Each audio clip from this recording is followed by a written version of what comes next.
One of the great things about what I do for a living is I get to meet a lot of people and talk to a lot of people about collecting, about what they have, what they want to sell, what they're looking to buy. And I think the most common story that I get is everybody seems to think they own the 1952 Topps Mickey Mantle, or 20 of them, and their mom threw them away. That's kind of like I was at Woodstock in 1969. Maybe, maybe not. Maybe, maybe it sounds romantic to say it. Whatever.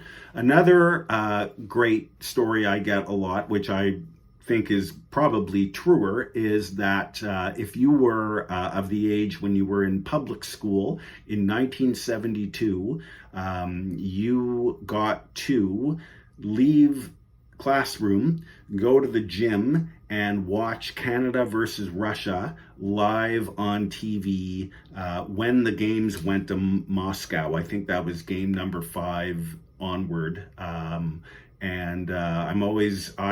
missed that by a little bit, but believe me, I would have loved to have gotten out of school to go watch a hockey game.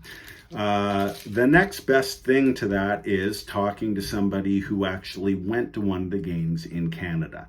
And one of the great things about living in Vancouver is I think the most significant game in that series happened to take place in my awesome city of Vancouver on September 8th, 1972. Canada and Russia, the Soviet Red Army, faced off in game number 4. And Canada lost 5-3. And I don't think the people in Vancouver or the people watching across the country on TV were happy. Everybody thought Canada was just going to walk all over the Soviets, and we quickly found out that that was not going to be the case. As Team Canada skated off the ice, the crowd, rained down boos and catcalls and that sort of thing. And Phil Esposito, who was the de facto captain of the team, if not before, certainly on this night became it. That old saying, Captain Canada, I think was born on that night. So what Phil Esposito did is, after the game, he went on TV, on live across the country, and in an interview, just poured his heart out, said, how hard the boys were trying.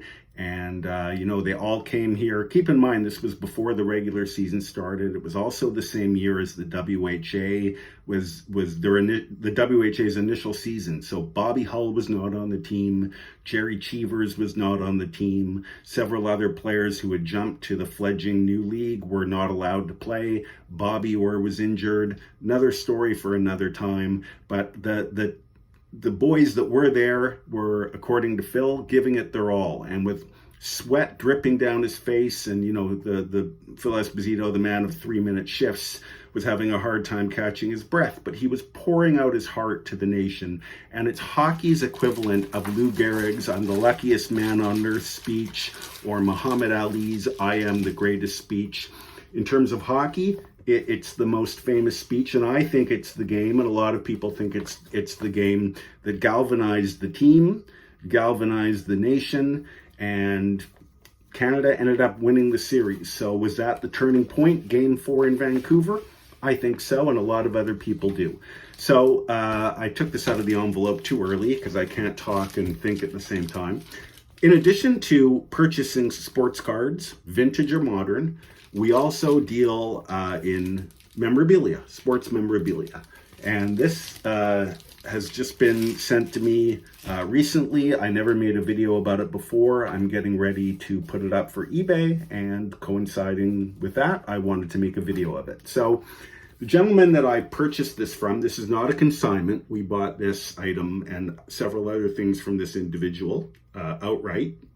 This is the program from Game 4, September 8th, 1972 in Vancouver. The thing about this program is it was the same program sold at every game in Canada.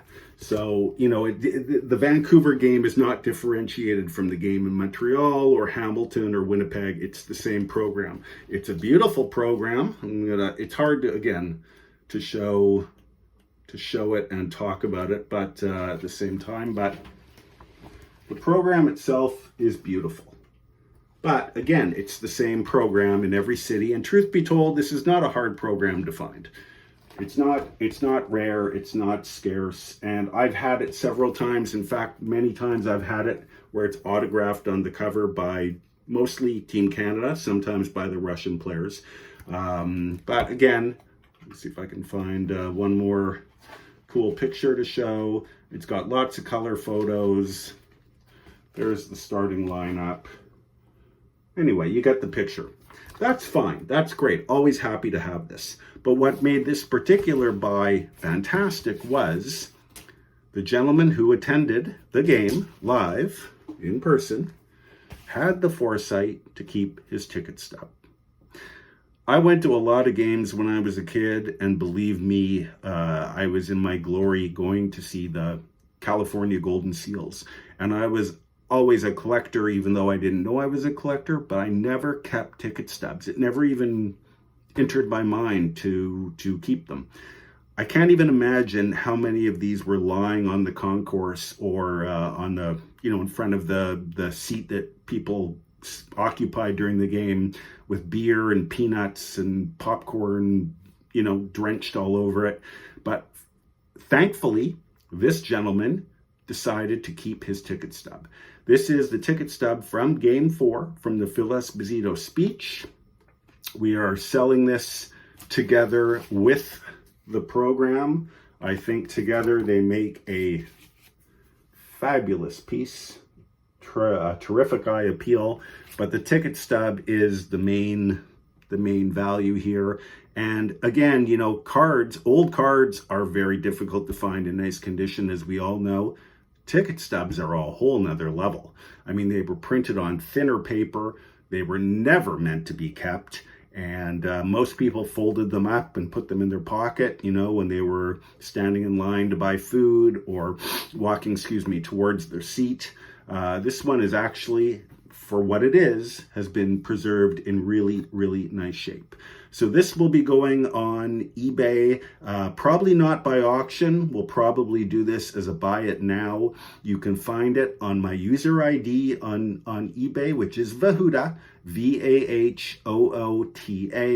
And if someone out there or a lot of people out there are watching this and you have historical sports memorabilia, we would certainly love to hear from you. We'd certainly love to buy it from you. We'd certainly love to sell it for you on consignment. And if I may, where did I put it?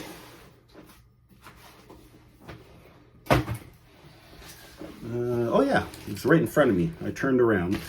A couple other things in the collection that are interesting, just while I'm showing it. This is the program from 2 years later when the WHA All-Stars got together under the Team Canada banner and played the Soviet Red Army.